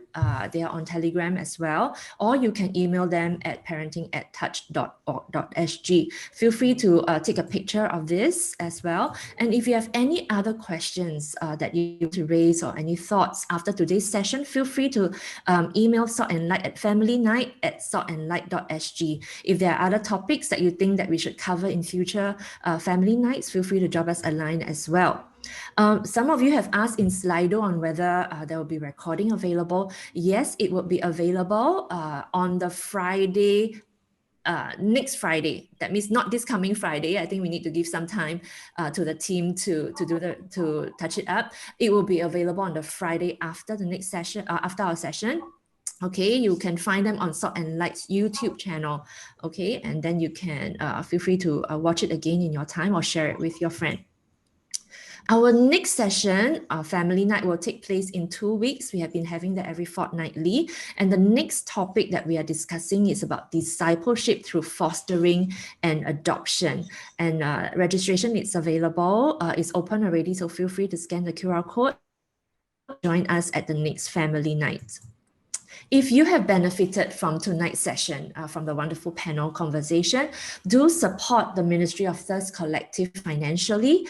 They are doing really great work. Tonight's session is brought to you by Salt and Light. They also have Thirst, which reach out to young people, as well as Stories of Hope. Okay, so you can go to Thirst/donate and you will get instructions on how you can donate through credit card or pay now, or you can just scan the QR code using your whatever banking, internet banking tool that you're using. Just scan the QR code and do take part in this ministry of us reaching families online. So thank you so much for making time today. I'm now going to turn on chat. The session is formally over. We want to honor everybody's time. The session is formally over, but for those who want to stay back, feel free to stay back. But before you leave, can I encourage all of us, okay, to just consolidate all that we have heard and learned, and perhaps God has spoken to you in your heart tonight. Would you please put into the chat, okay, I've opened the chat for everyone now. You can please put it there. What did God speak to you tonight? What is the one learning point that you have from listening to the various conversations that we have? What is that one learning point? And what is that one encouragement that you want to give to fellow participants that are perhaps on the same journey as you? Okay, what is one learning point and what is one encouragement? And after you have deposited, we thank you for making time. And if you want to thank the panelists, feel free to also give your appreciation in the chat as well. Okay, the session is formally over. Okay, if you have put in your learning point and your encouragement, we thank you for spending time. For those who want to stay back for more question and answer, you are free to stay back. Thank you so much for taking time to deposit your learning. Okay, while they are putting their thoughts down, oh, it's coming fast and furious. Thank you so much. Yeah, I have perhaps a follow-up questions to what we were talking about earlier in terms of for children and young people who are deeply playing games, how do we transit them back to a regular activity? I think Pauline mentioned you cannot just tell them stop. right? When we need to understand their gameplay, is it? Or how do we transit that? Do we give them warning? Do we give them time? Do we set alarm for the younger kids? How do we make that transition smoother so that there's less tension in the home? Perhaps Pauline and EJ could weigh in on that. I suppose we're talking about older kids. Older kids, yeah. Older kids or younger kids, yeah. As younger kids, I think parents have a little bit more control in that sense. You can take the device or really just set, you can't play for a week or something like that. But I think for teenagers and slightly older, generally they need to agree to it in the sense that if you want to cut down or if you want to stop, and they must find very good reasons why they want a change in behavior. I think that's the challenging part, which is why I said that deep conversations are important so that you know what is it that they're seeking for, because sometimes they don't even know themselves, because all they know is that they feel empty, they feel really, really lousy, and games satisfy that. That's all they can, that's their equation. But when an adult or a parent comes in, is to really have deep conversations and help them understand why they feel lousy, how come they're feeling so empty. Are they not looking at the right places? If they are not, then where? It's not so much at an instructional. I think maybe Singaporeans are a little bit more used to like, there, here, go, and you just tell them. They can't connect like the dots. I am empty now. You're telling me to go there, but I'm so empty that I don't have strength to get there. They could, like maybe you're trying to get them to go, let's go for a walk in the park, as simple as that. But they don't want to. I'm feeling so empty. I'm feeling so lousy. I don't even want to get up from my seat.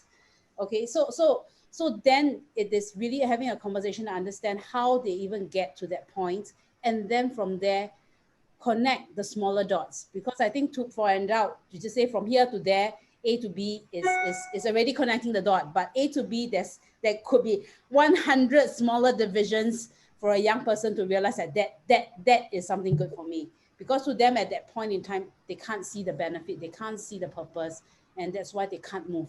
So I think the parents will need a little bit more patience, a little bit more of digging in a more softer approach, because sometimes if the relationship is already estranged, then it's a bit harder for them to open up.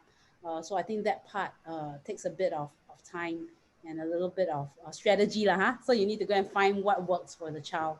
Yeah. Thanks, Pauline. EJ, any thoughts in terms of how at that moment do you transit them from gaming to non-gaming activity? Yeah, I think always try, if possible, try to find the parallelism. That means if there's any point of similarity, be it in terms of skill sets, be it in terms of, values or, behaviors, there's something that you can see in the other platform, all right, or in the other activities that might be doing, and these kind of things usually quite easily observable in the games, because there are things like teamwork, there are things like communication, there are things like the coordination efforts, so in the other activities, in the when there are similar things going on, you can use it and talk about it as well. So instead of making a hard cut, you bring certain elements of the gameplay, and to talk about how they can apply what they learn from the game in terms of these values or skills in real life activities too. Yeah. I thought also just to add on, I think Pauline mentioned greatly about the teenagers, and I've encountered many questions where parents ask me about, for younger children, how to help them to manage, and something I found very helpful, if you're a young parent out there, before you give the device to your kid, or before you switch on the game or whatever videos you want them to watch, you're allowing them to watch, always set the parameters first, set the boundaries first. Yeah, because, it's like, you want to have the referee in first before you start the football game, right? That's the same philosophy. You don't halfway insert the referee and everybody feels so restricted. So set the rules, the boundaries, is 5 minutes or is how many videos. Yeah, so set the rule first. And the other thing to manage is, instead of managing my time, manage by the 1 video, 2 video, 1 game, 2 games, and so forth and so on. For younger kids, if you want to just sharpen or train their responsibility, you could at the onset tell them that when it finishes, you are the one that's going to hand me back the device. You are the one that's going to off the machine. All right. Too often we have seen that parents are the one that grab it back and just switch off the mode, switch off the Wi-Fi or whatever, you know. And I think we miss the opportunity to allow the children of the chance to demonstrate ownership and responsibility. Yeah. Great, thanks, EJ.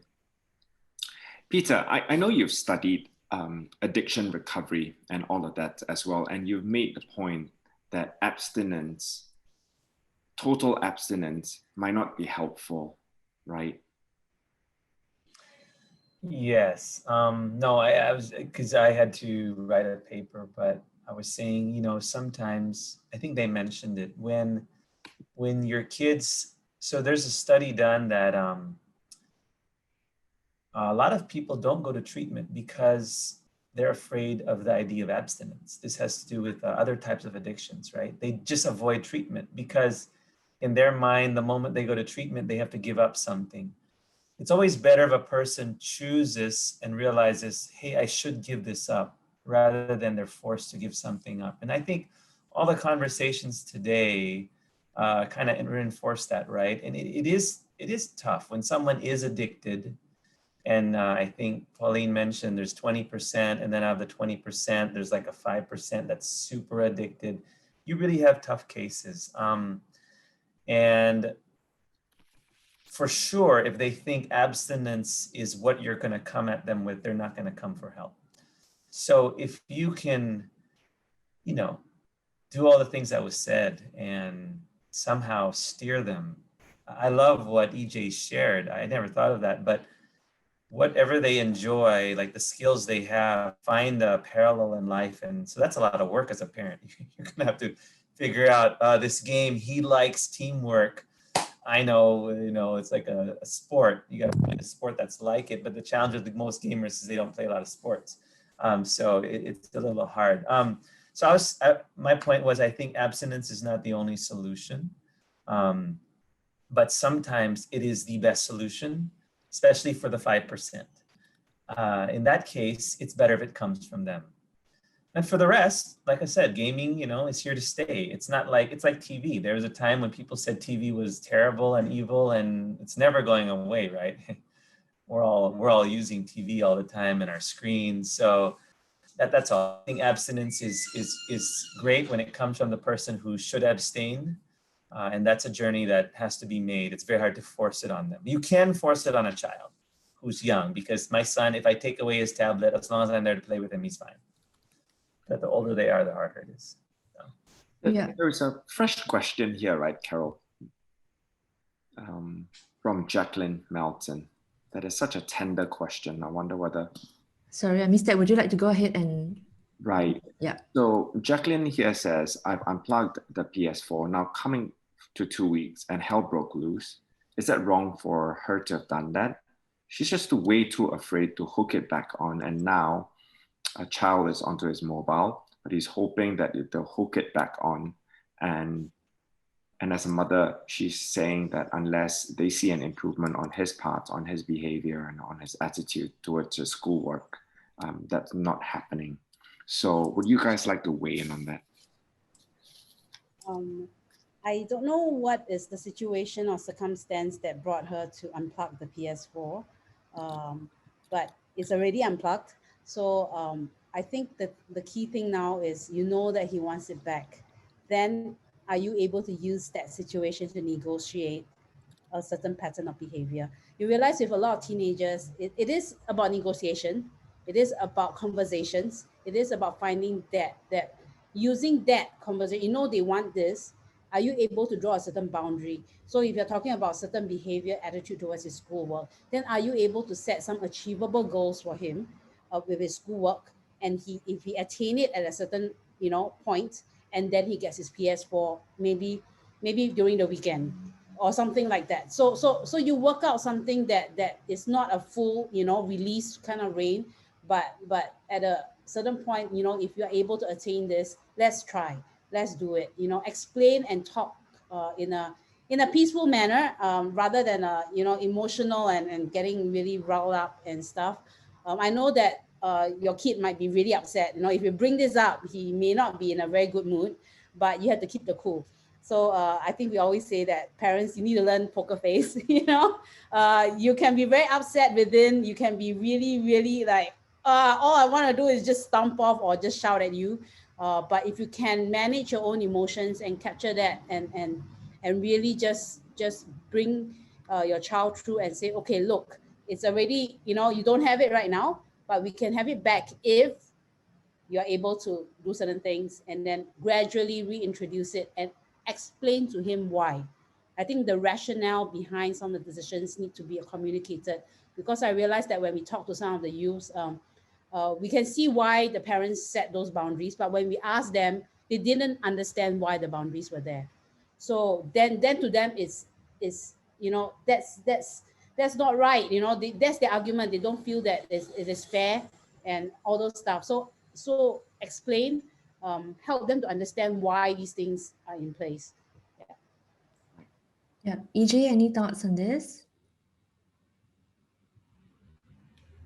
Yeah, I think if Jacqueline, you're still here, I want to assure you that we are, for many of us who are parents here, I don't think anyone's in a position to tell that what you did is right or wrong, because every parent, we are on that journey, and we a lot of times it's really trial and error. And I want to assure you that, you know, if you're in that situation, if you do, of course, you know, I can give you the very polished answers that says that no, now that you have to be very firm to force it through. You know, ideally, I would tell you that it's so. But, you know, for whatever reason, if, you know, emotionally you're not ready and you do hook it back up, please do not feel any sense of guilt, because we all have our parenting journey to go through. What I would say is that I think you have done something well, Jacqueline. You know, you tell him that you will see improvement on his behavior, attitudes towards schoolwork, then you would make certain adjustments. So I think that itself is a perspective of giving him hope that, hey, you want to get it back, you know, then there's something that you must do, like what Pauline said about, you know, that negotiation. But I would encourage you to, you know, maybe not when the emotions are all hell breaking loose kind of moments, during when everybody is more mellow, you know, in a better mood, have conversations with your child, because he or she might be having other underlying issues that he or she is struggling with, you know, social acceptance in school, or maybe sometimes it's bullying issues in school. And often it's manifest in terms of the gaming behavior. Yeah, so do take time and find those moments. You know, it can be a walk in the park, it can be in the car when you're driving him or her to school. Just have those quick chats, or yeah, to find out a little bit more. Yeah, thanks, EJ. Riding on to your comment earlier that there could be some underlying issues, what are your thoughts? Are young people who perhaps are struggling with some mental health issues, do they rely on gaming a little bit? And then how do we manage helping them to adjust, yet wanting to manage the issues that they're struggling with in relation to mental health? How do we balance that? Thanks, Carol. You know, I mean, this afternoon I was just chatting with Carol, you know, about you know, things that parents go through right now. It's so multifaceted and it's so complex in nature, you know, and it's true. You know, sometimes a lot of kids are going into gaming because that's one of the ways of escapism, escapism from the real world struggles, the stress, the pressures that they're facing, and they take it out in different ways. You know, the mental health session, I think we talked a lot about this, and gaming is just one of the outlets. You know, because inside that world, they can be free to be who they are. Whatever, just an example, whatever they're not achieving or not feeling satisfied in the real world, they can find that similar satisfaction in the virtual world itself. You know, so I would say that if you do notice that your kids are facing a little bit of what we call, you know, feeling anxiety or feeling certain form of depressive emotions, in our enthusiasm to want to find out more and to probe, I think we've also got to learn to manage our enthusiasm, you know, because sometimes going too fast, they might feel pressurized, you know. So it's a bit like flowing with the water. I mean, in counseling, I always do this. I flow with my child, you know, to how much he or she wants to share. If I probe and there's a very strong reaction coming back, then maybe that's not that timing, you know. But I think it's about being consistent, that and letting them know that, hey, anytime you're ready to talk, mom and dad, we are here, you know, and we want to just be here for you, want to know what you're going through, what you're facing. So, but only when you're ready to to talk. Yeah, so being available sometimes is more powerful than trying to poke or to probe the situation. We've got a few questions on physical aggression, actually. And EJ, I know in our conversation last week, you had experienced this before as well, where parents had shown you bruises that they've sustained from actually fist fights, right, at home. So we've got here, my boy who is 14 years old, it's very into gaming. And once the internet access is actually limited, he got very aggressive and angry. What would you say to instances where there's physical aggression and when there's swearing and all that? Yeah, I think when we do notice that there's an escalation, in this case, there's escalation to people around being hurt, I think that does warrant an immediate intervention where, the boy, or as a family, you do need to seek counseling support, because we do want to find out what is fueling that aggression within the child. I mean, from the looks of it, it is more than just a limitation of the devices and all that. There may be other historical factors. There may be other school situation that he or she is facing. But the fact that if he or she has thrown a punch, and throwing a punch is gone way further ahead than just shouting vulgarities, if I may say. So the moment someone gets hurt, we do need to intervene. So I would say if you have the nearest school counselor, if you do need to meet up, do meet up, or you do need to see private or family service center counselors, the professionals, do make that arrangement too. Yeah. Thank you. Peter, there is a question here for you. You mentioned about the relationship with God and how he offers us this superior option compared to all these counterfeits that are around. But sometimes the children are so much into gaming, but that there is a veil, and getting them to read the Bible, for example, it's just a big bore. What would you say to that? Sorry, I'm laughing because that is the challenge, right? That is why we pray. We pray for them. My parents prayed for us unceasingly. And then all this conversation about connection, all this conversation about, speaking into their life. There's no shortcut. It's ultimately, I believe, God who reaches out and touches people's hearts. And I think the challenge you have when there's gaming is the gaming can be the veil. That's why I think sometimes a detoxification is actually good. Like, I actually don't know if it's a bad thing that, you unplug the PlayStation. Sometimes tough love might be doing that. Why? To just jolt them a little and make them think. Now, I don't know. Again, I don't know if that was the right or wrong thing to do. But as a parent, how do you help move the veil as you're praying and asking God for wisdom? Again, I think letting them take time away is very powerful. So my sister's kids regularly detox themselves. They've learned to detox. So they'll actually do it as a family. And during COVID, they came to our house one day, and my house is a fun house. I have a PS4, an Xbox X. I have a Oculus Rift. I have everything. I don't use it hardly. I have all the VR headsets because I love technology.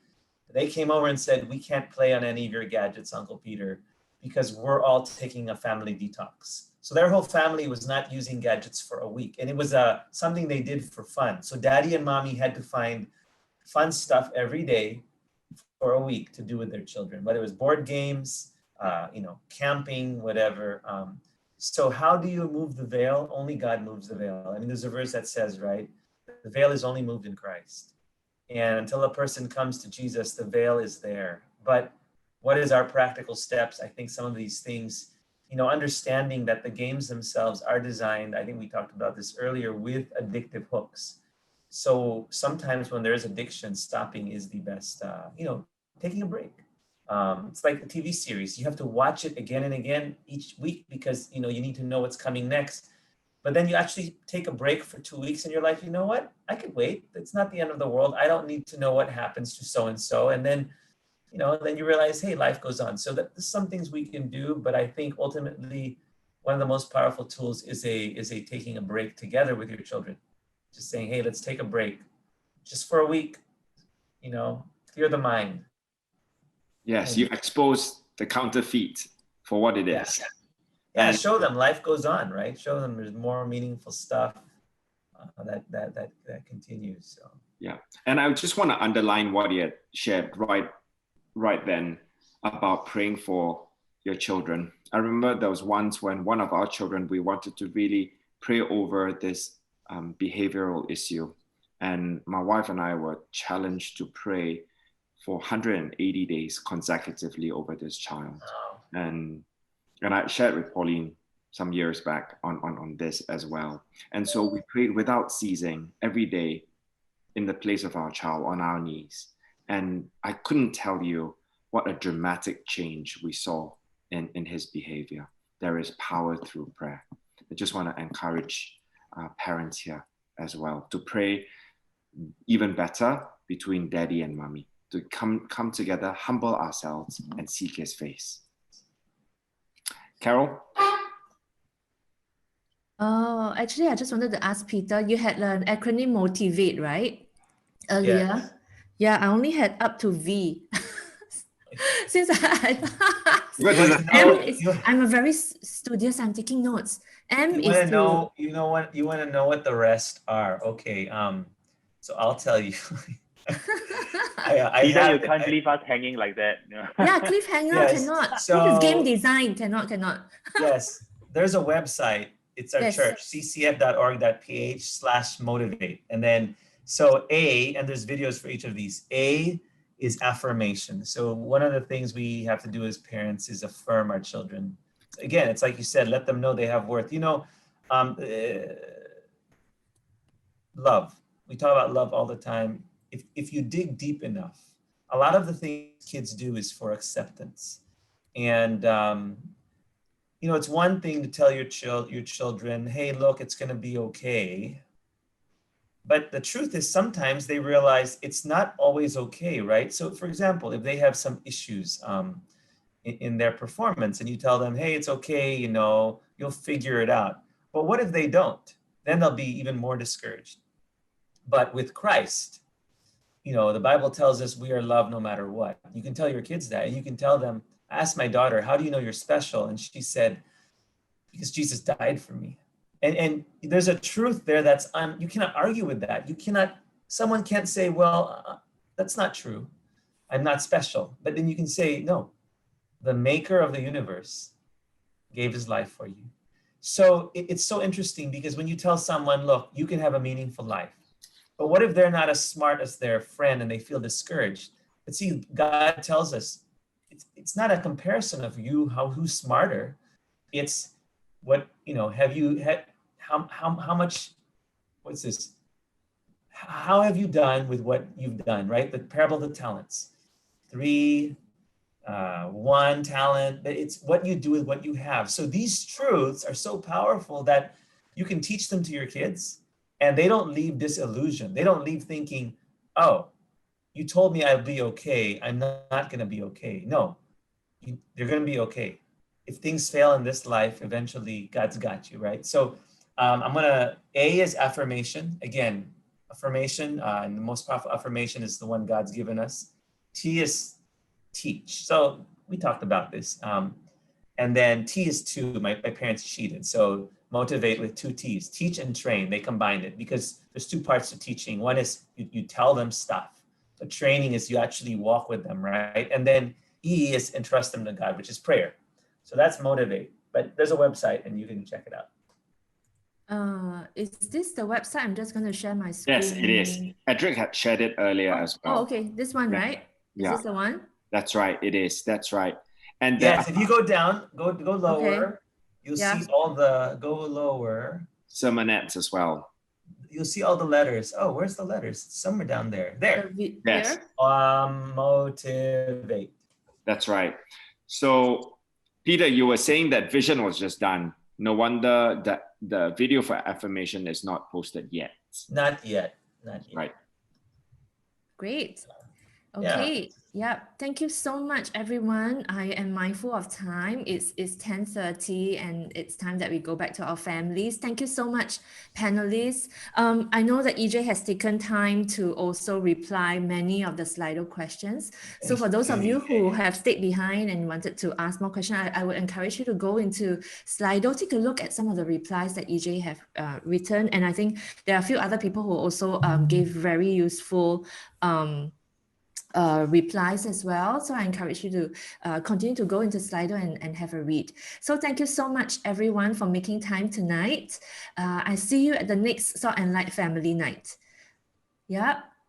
Thank you so much for making time. I need to Thank you. I didn't get to ask Peter about how these games hook and how these games draw you in. Yeah. Pauline knows this and EJ, but I'll give you a quick example. They're designed so that at the start, the rewards come very fast. Because so most of these games in the first 10 minutes, you get a reward, first hour, first days, but then they slow it down because you can't keep getting rewards at that rate. The game becomes silly. So what they do, they make it harder and harder to get the next reward, but you've already invested 3 days. So now you don't want to let go of, you're ahead of the other person. So it's really like I believe they have psychologists who, there's different kinds of hooks in all these games. Some of them it's the social element. Some of them it's the leveling, the achievements, the winning. So they really tailor these games to have many different addictive elements, which make it, again, you feel like you're accomplishing something in life. And to a certain degree, you are, in the sense that your friends see you and they say, hey, you're doing really well in the game. So it is kind of an accomplishment because, but there's so many other things that are worthwhile as well. And that's the problem. Games tend to dominate it because it's all about the dollars, right? The more time you spend on the game, the more money the companies make. And unfortunately, that's our world. So, yeah. Thank you. Thank you so much, EJ, Pauline, and Peter. I'm always just wowed and thankful for these conversations that we're able to have on a platform like this to encourage parents and for them to seek reconciliation as well, especially in the relationships. So thank you so much.